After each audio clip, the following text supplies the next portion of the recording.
to the coronavirus, concerns over the outbreak continue to grow. The death toll in the U.S.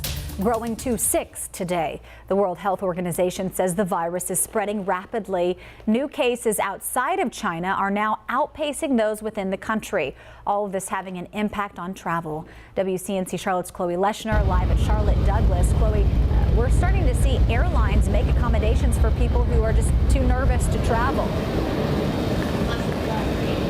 Yeah, and we're definitely seeing people here in the airport being cautious. American Airlines now offering change fees, and some travel agencies taking similar steps as people become more hesitant to travel. Fears over the coronavirus are taking off. Just because it's escalated as far as the recent deaths, the people or the amount of people that have contracted it, and the fact that they don't have a cure. More and more people in Charlotte Douglas Airport and airports across the country traveling with caution, wearing face masks or reaching for hand sanitizer. I have the sanitizer here and on my bags, and using as much precaution necessary. Agents at Man Travels answering calls from a lot of concerned clients. I think what we hear is mostly uncertainty. What should I do?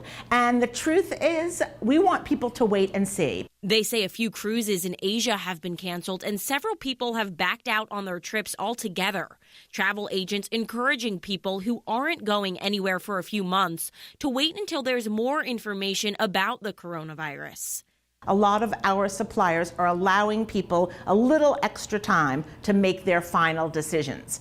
You don't have to pay your money right now if you're traveling in the summer. UNC Charlotte has canceled its spring break study abroad programs in China, South Korea, Northern Italy, and Japan, and say they're in contact with students and faculty who are already there. American Airlines has grounded flights to Milan, Italy until the end of April, and now they're offering customers 2 weeks to change flights at no cost. And you can't always avoid going out in crowded places like the airport, but protecting yourself is pretty simple. Your first line of defense is going to be washing your hands frequently for at least 20 seconds. Live in Charlotte Douglas, Chloe Leschner, WCNC Charlotte.